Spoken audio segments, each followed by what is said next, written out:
दोस्तों राम राम, जय श्री राम, राधे श्याम। मैं पुष्पा ब्लॉग संगीत आप सभी का अपने यूट्यूब चैनल पर स्वागत अभिनंदन करती हूँ। आज मैं आप सब लोगों के बीच में एक बेटी का दर्द भरा विवाह गीत लेके आई हूँ। हमारा विवाह गीत आप सबको कैसा लगा दोस्तों, कमेंट करके जरूर बताइएगा। अगर आप सब मेरे चैनल पर नए हैं तो प्लीज लाइक से सब्सक्राइब जरूर कर लेना और अपना लाड प्यार आशीर्वाद जरूर देना। धन्यवाद दोस्तों। हरे हरे हमारे नी बाबा बात मुअरी मानऊ बचना हमारी मानाऊ हो।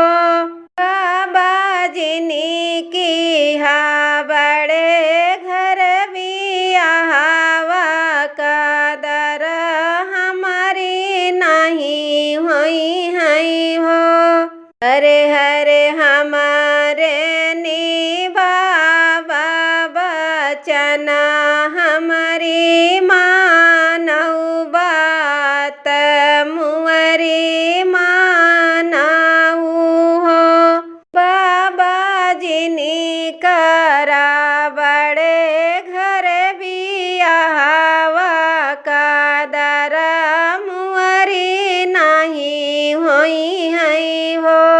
बाबा मांगा थी सुवाने कई थरावा थार भारी रुपया हो। बाबा मांगा थी सुवाने कई थरावा थार भारी रुपया हो। बाबा वैतऊ मांगई हाँ सुले घोड़वा का दर मुअरी नहीं होई है हो। बाबा वैतऊ मांगई हाँ सुले घोड़वा का दर हमारी नहीं होई है हो। हरे हरे हमारी नी बियटी बात हमारी मानऊ बचना मुअरी मानाऊ हो। बियटी हम दिया बाई सुवाने कई थरावा थार भारी रुपया हो। बियटी हम दिया बाई सुवाने कई थरावा थार भारी रुपया हो। बियटी दई दिया बाई हाँ सुले घोड़वा का दर तुहरी सब करी है हो। बियटी दई दिया बाई हाँ सुले घोड़वा का दर तुहरी सब करी है हो।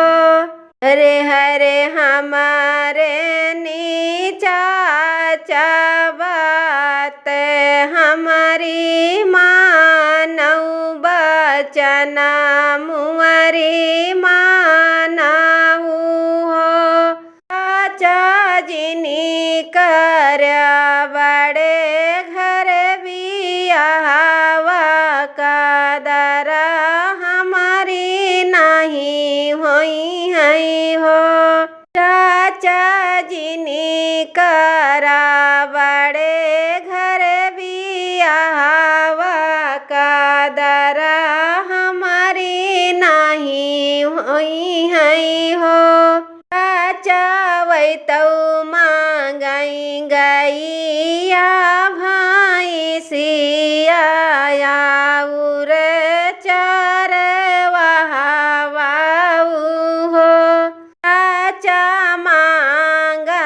थी गैया भाई सिया गोरु चरवा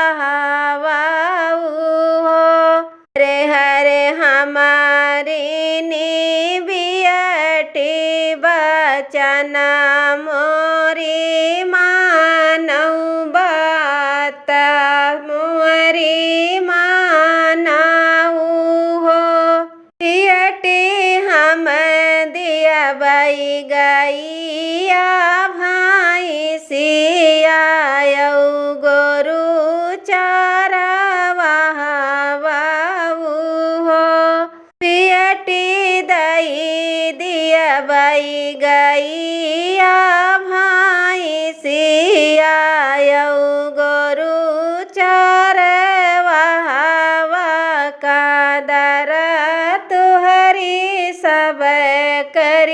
हई हो।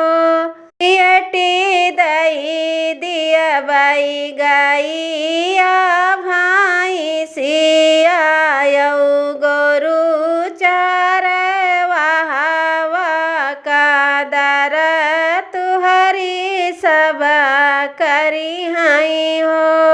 हरे हरे हमारे निभैया तो बात मुअरी मानऊ बचना मुअरी मानऊ हो। भैया जिनी करऊ बड़े घर बियाहवा कादर हमारी नहीं होई हई हो। भैया जिनी करऊ बड़े घर बियाहवा कादर हमारी नहीं होई हई हो। भैया वही तो मांगाई गाड़ी अंगूठिया यऊ सोने कैसी कड़िया हो। भैया मांगा थी हाथे कई अंगूठिया याऊर भैया गड़िया हो। भैया मांगा थी सोने कई अंगूठिया कादर मुअरी नहीं होई हई हो। हरे हरे हमारी नी बहिनी तुहिनी मुअरी बहिनी हो। बहिनी दई दिया बाई सोने कई अंगूठिया याऊरऊ हम गड़िया हो। बहिनी दई दिया बाई सोने कैसी कड़िया कादर तुहरी सब करी हई हो। बहिनी दई दिया बाई सोने कई अंगूठिया कादर तुहरी सब करी हई हो। सतिया न मनई मुअरे बाबा तऊ बाबा से पापा तऊ पापा से चाचा रे। सतिया न मनई मुअरे चाचा तऊ चाचा से भैया हो। बहिनी कई दी है बड़े घर बियाहवा बहिनी ससुर चालिनी हो। बहिनी रोवताई चली हई बहिनिया बड़े ने घर ब्याह भइले हो। बहिनी रोताई चली हई बहिनिया सासुर घर पहुँचीनी हो। असु मोरी कहाई दालिदर बियटी ननदी दालिदर बहिनी ननदी दालिदर बहिनी हो। भैया पिया मोरा बहुत सतावई बहुत दुख दिए हम ही ताना मारई हो। आसु जे कहाई मोरी दालिदर बियटी ननदी दालिदर बहिनी ननदी भिखारिनी बहिनी हो। भैया पिया मुअरा हम का सतावई बहुत गई ता